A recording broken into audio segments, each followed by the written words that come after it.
Good day. Magandang araw. Isa akong tagasunod. Ano pa ba? Pwedeng sa servant kasi alipin eh. Pero tagasunod and ano pa? May isa pa akong term doon eh. Tagasunod. Nalimutan ko. Alagad. Tagasunod, alagad ng Panginoong Diyos. Our Lord Jesus Christ. And ito yung Bible read natin. ASD, ang version, ang salita ng Diyos. And this is Sermon in the Mount. Sermon, sabi nga rito, ang sermon sa bundok. Matthew chapter 5. Mateo 5. Matthew chapter 5 tayo. 2 parts to, 48 verses siya. Hatiin natin sa dalawa. So, first part, 1 to 20. Wait lang, may lamok. Okay. Oh, there you go. Got it. Oh, there's another one. Woo! I missed that one. Alright. So, yun. Okay. Sorry guys, may interruption. Yeah. Now, so, pang 5th day natin to na babasahin yung yung babasahin yung Mateo. So, pang Matthew chapter 5 na to. So, yung 6th day, hindi siya magiging Matthew chapter 6. So, ano na siya? So, hindi siya magiging per chapter. Now, there will be a lot of times. Alam ko, kung tama yung recollection ko, merong Matthew na chapter na nasa 68 to 70 verses, if I'm not mistaken. So, magiging 3 parts yan. So, anyways, let me just open in prayer. Maraming salamat po, Ama sa Langit, aming Ama sa Langit, sa paggising, pagbigay ng buhay, pag-extend, pag-continue ng life ng bawat isa. And ako naman po, sobrang grateful at ginising mo po ako. And mahirap pangako, so ayoko naman sabihin pangako po or panata, but I'm gonna keep on doing this as long as I'm breathing. As long as I'm breathing, I got a reason to praise. And this is one of my way of worshiping you, Father God. And this is the only thing that I can do to show my gratitude for the eternal life, for the salvation that you've given me. So, thank you so much. Maraming salamat po. Patuloy niyo po kaming gabayan, pangunahan niyo po kami, at alam namin na, sabi niyo nga po, pag may 2 o 3 na nagsama-sama sa pangalan mo, andun ka sa gitna namin. So, maraming salamat po, Panginoon. Lagi mo kaming kasama, lagi mo sinasamahan, at lagi mo kaming pinoprotektahan. Madalas, inaalaw mo na dumaan kami sa pagsubok, hinayaan mo yung kalaban na mapahirapan kami. Una, bibigyan kami ng masaganang buhay muna. Party kayo dyan, party kayo. And then, we'll fall down to rock bottom. And you allow that to happen. So, to remind us that we cannot lean on our own understanding. Sarili namin pag-unawa, it can be corrupted. The heart is deceitful above all things and desperately wicked. Who can know it? Only you knows about it, Father God. So, maraming salamat po for reminding us every day. So, thank you so much. And, I'm just praying in our Lord Yeshua HaMashiach's name, sa pangalan ng iyong anak na si Jesus, nag-iisang anak na aming tagapagligtas. Sinend mo para sa amin, para iligtas kami. So, sobrang salamat. A piece of yourself you send to save us. So, thank you so much, Father God. Maraming salamat. And in His mighty name, in our Savior's name, in our Lord Jesus Christ's name, Yeshua HaMashiach, amen and amen. Amen and amen. Alright. Okay. 4 minutes. Pero bibilisan lang natin. Tagalog naman eh. So, and I will try not to explain too much. On that part, I always keep on lying kasi sometimes madaldal po eh. Sorry. Mateo 5, ang sermon sa bundok. Correlating or connecting verses or similar verses is Luke chapter 6 verse 20 to 26. Alright, verse 1. Nang makita ni Jesus ang napakaraming tao, umakyat siya sa bundok at naupo roon. Lumapit sa kanya ang mga alagad niya. There you go, alagad. At nagsimula siyang mangaral. That's verse 2. Okay, may bagong title. Ang mga pinagpala. Okay, part pa rin to ng verse 2. At nagsimula siyang sinabi niya, at verse 3 na po tayo. Verse 3, pinagpala, one moment. Pinagpala ang mga taong umaaming may pagkukulang sila sa harapan ng Diyos, sapagkat mapapabilang sila sa kaharian ng langit. Pinagpala ang mga naghihinagpis. So if you're, I think you got it. Sapagkat aaliwin sila ng Diyos. Pinagpala ang mga taong mapagkumbaba, sapagkat sila ang magmamana sa buong daigdig. Verse 6, pinagpala ang mga taong labis na naghahangad na tuparin ang kalooban ng Diyos, the will of God. Wants to obey the will of God, wants to follow the will of God, sapagkat sila'y masisiyahan. Verse 7, pinagpala ang mga taong mahabagin, sapagkat kahabagan din sila ng Diyos. Verse 8, pinagpala ang mga taong may busilak na kalooban, sapagkat makikita nila ang Diyos. Verse 9, pinagpala ang mga taong nagtataguyod ng kapayapaan, sapagkat ituturing silang mga anak ng Diyos, sons of God. Verse 10, pinagpala ang mga taong inuusig, persecuted, dahil sa pagsunod nila, one moment, there's a flash, dahil sa pagsunod nila sa kalooban ng Diyos, persecuted by following, by obeying the will of God, sapagkat mapapabilang sila sa kaharian ng langit. Verse 11, pinagpala kayo dahil, I'm misreading it. Pinagpala kayo kung dahil sa pagsunod ninyo sa akin ay iniinsulto kayo. You're being mocked, you're being persecuted again. Inuusig at pinaparatangan sa lahat ng uri ng kasamaan. Magalak kayo, verse 12, magalak kayo at matuwa sapagkat malaki ang gantimpala ninyo sa langit. Alalahanin ninyo, inusig din ang mga propeta noon. Alright, that's verse 12. Bago tayo punta sa verse 13, may title, ang katuruan tungkol sa asin at ilaw, the teaching of the light, about the light and the salt and light. And there's a connecting and correlating verses, Mark chapter 9 verse 50, and then Luke chapter 14 verse 34 and 35. You can read those verses as well. Alright, 13 tayo, verse 13. Kayo ang asin ng mundo, mabuti ang asin, pero kung ito'y mawawala ng lasa, wala nang magagawa para maibalik ang alat nito. Wala na itong pakinabang, kaya itatapon na lang at tatapak-tapakan ng mga tao. There's a deeper meaning unto it. I'm gonna refrain on sharing the deeper meaning of it sa Bible study. Sana aabot din naman tayo dun sa part na to, sa Bible study. Sa ngayon, ang Bible study nasa Genesis pa lang, medyo mabagal po ako. Pasensya na. I'm slowly digesting it. And yung Bible study is a surface level Bible study, reading multiple versions. But sooner or later, once I've finished doing my Bible study front to back, gagawa naman ako ng Bible study. Magsisimula naman ako ng Bible study with a cross-referencing and probably trying to dwell, or not trying to dwell, trying to go through sa studies ng other scholars, yung theology nila. So, medyo mas mahaba siya. Ano to? All in tayo kay Lord. All in. I'm all in. Anyways, verse 14. Kayo ang ilaw ng mundo na hindi maikukubli, katulad ng isang lungsod na nasa tuktok ng burol. Verse 15. Walang taong nagsisindi ng ilaw at pagkatapos ay tatakpan. Let me just read it back. Walang taong nagsisindi ng ilaw at pagkatapos ay tatakpan ito ng takalan.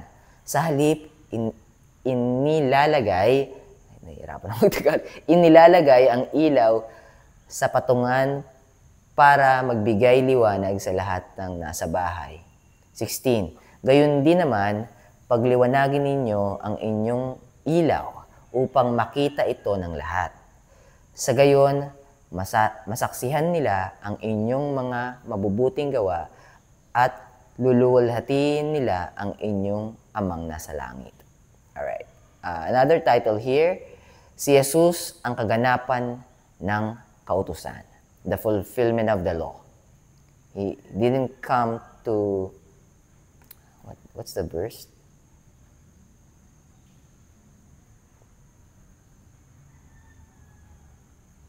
I forgot. Anyways, possible mababasa natin dito sa in Tagalog version nga lang. Didn't come to... Nalimutan ko, but to fulfill the law yun eh. To fulfill it. Anyways, verse 17. Huwag niyong isiping na parito ako para ipawalang bisa ang kautusan. Actually, ito yun eh. Nalimutan ko yung English term yun eh. Huwag niyong isiping na parito ako para ipawalang bisa ang kautusan ni Moses. O ang isinulat, you know what? I'm gonna read it back. Huwag niyong isiping na parito ako para ipawalang bisa ang kautusan ni Moises o ang isinulat ng mga propeta. Sa halip, naparito ako para isakatuparan ang mga ito. You know what? It keeps bugging me, so I'm gonna read it. In KJV 17, just verse 17. Think not that I am come to destroy the law. Is it KJV? Yeah, to destroy the law or the prophets. I am not come to destroy, but to fulfill. Alright, so balik na tayo. Balik na tayo sa ASD. So verse 18 na tayo, verse 18. Ngunit sinasabi ko sa inyo ang totoo, hanggat hindi naglalaho ang lupa at kalangitan, hindi rin maglalaho kahit isang tuldok o kudlit sa kautusan, hanggat ang lahat ng ito'y maisakatuparan. Kaya ang sinumang lumabag sa kahit pinakamaliit na bahagi ng kautusan at magturo sa iba na lumabag din ay ituturing na pinakahamak. Ituturing na pinakahamak sa kaharian ng langit. Ngunit ang sinumang sumusunod sa kautusan at magturo sa iba na sumunod din ay ituturing na dakila sa kaharian ng langit. Verse 20. This is the last verse for today. And we will continue tomorrow, verse 21 to 28, if I'm not mistaken. No, verse 21 to 48, if I'm not mistaken, sorry. So, last verse, verse 20. Kaya tandaan ninyo, kung hindi ninyo mahihigitan ang mga tagapagturo ng kautusan at mga pariseyo sa pagsunod nila sa kalooban ng Diyos, hindi kayo mapapabilang sa kaharian ng langit. Let me just read it in KJV. At least that last part, verse 8.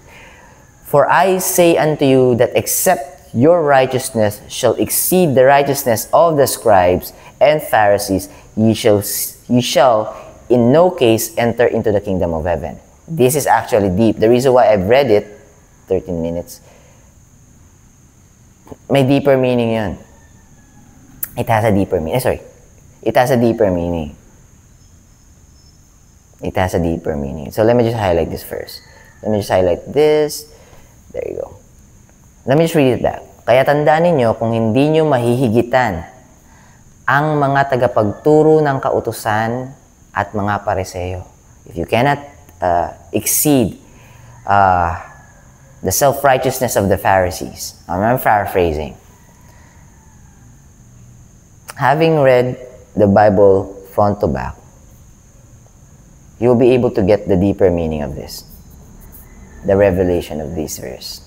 Verse 20 of Matthew chapter 5 has a deeper meaning. I'm being tempted to share it with you, but I'm gonna refrain. I'm just gonna wait for the perfect timing, for the right timing. Maybe this is not the right timing. And something is telling me this is not the right timing as well. But meron tong mas malalim na pakahulugan. But anyways, that's our Bible read for today, ASD. And let me just close in prayer. Heavenly Father, thank you so much. Ang ganda ng, napakaganda ng as in, sobrang blessing itong Matthew chapter 5. First part pa lang, nasa first half pa lang po kami, pero sobrang ganda ng ethics ng mga tinuturo niyo. Sobrang ganda ng morals, Father God. So, thank you sa word. Thank you sa wisdom that we are able to receive na natanggap namin from you. Siguro iba-iba kami na natanggap. Depende sa pagiging handa ng mga puso namin. And you're the only one who's making our hearts ready. And Kailan ba kami magiging handa kung hindi namin babasahin yung Bible? Kailan namin makikita yung salita? Kailan namin madidinig ang yung salita kung hindi namin babasahin? So, you allowing us to read the Bible is you prepared our hearts to pick up, open the Bible, even if it's a physical Bible or even if it's a Bible app from mobiles. So, mobile phones, mobile devices. So, thank you so much. Maraming salamat po. Maraming salamat po sa pag-guide, pag-lead, at pagsama sa amin. Salamat din po sa pagprotekta, sa kung ano mang ginagawa para makapanggulo o makapang-abala ng kalaban. So maraming salamat po. And yeah, thank you sa buhay na pinagkaloob. Sobrang maraming salamat po. And yeah, kami nanalangin, we pray in your only begotten Son's name, in our one and only Savior's name, Jesus Christ, Jesus Christus, Jesu Cristo, Yeshua HaMashiach, in His mighty name, Yeshua, Savior, Tagapagligtas. Amen and Amen. Amen and Amen. Alright, few more verses, guys. I have to share this. Matthew chapter 11, verse 28, 29, and 30. I'm not gonna say it. Just please read it. Kasi baka naghahanap kayo ng kasagutan And baka ang bigat-bigat na sa panahon ngayon. I don't know what you're currently going through right now. Walang nakakaalam. It's only you and our Lord Jesus Christ. So I don't know what you're going through. But I'm pretty sure whatever you're going through, I'm 100% sure. Read Matthew chapter 11, 28, 29, and 30. And tell me if I'm wrong. Sobrang nakakatulong yung verse na yan. And 2 Timothy chapter 2 verse 15 and 16. 2 Timothy chapter 3 verse 16, if I'm not mistaken. John chapter 5 verse 39. I'll read those verses as well. And kung yung kalaban medyo sobrang inaatake kayo, pagka inaatake kayo ng kalaban, as in talagang deception, sobrang grabe. Tapos yung pati temptations, pagka sobrang grabe yun, you're getting closer to God. You're getting closer. Ayaw ng kalaban nun Ayaw niya nun. So, gagawa siya ng paraan. So, sa akin, ang go-to verse ko is James chapter 4 verse 7. Submit yourselves therefore to God, resist the devil, and he will flee from you. Now, how can we hear the words, and how can we hear if when God is talking to us directly? James chapter 1 verse 19. Wherefore, my beloved brethren, let every man, men and women, let every man be swift to hear, swift to listen, quick to hear, slow to speak. Ibig sabihin, we ought to listen first. We ought to understand what the other parties are telling us before we react. Sometimes we react too fast, or we say something too fast without even thinking really deep or really hard. I'm guilty. Past me, even up until now.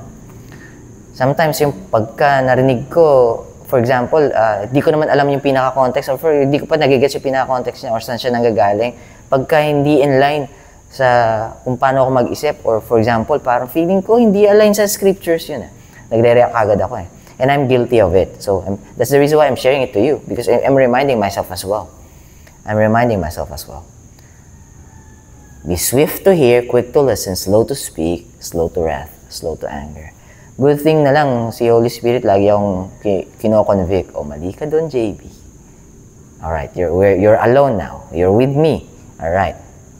The thing that you've said few hours ago, if you think about it, if you realize, you don't want to say it. So before we say something that we will regret in the future, saying it, we need to listen first. Now, if you've understood, and now you'll be responding coming from love, not coming from hate, that's actually scripture. That's in the scripture as well. It is written as well. So, Quick to listen, slow to speak, slow to anger. God bless you. Keep safe. I'll be seeing you tomorrow. Maybe not tomorrow. Itong Bible read natin sa ASD, it will be on my freest time. Kasi mahirap nang gawing... Mahirap to pagka ginawa ko ng parasahan o pilitan or napipilitan. I want to do this wholeheartedly and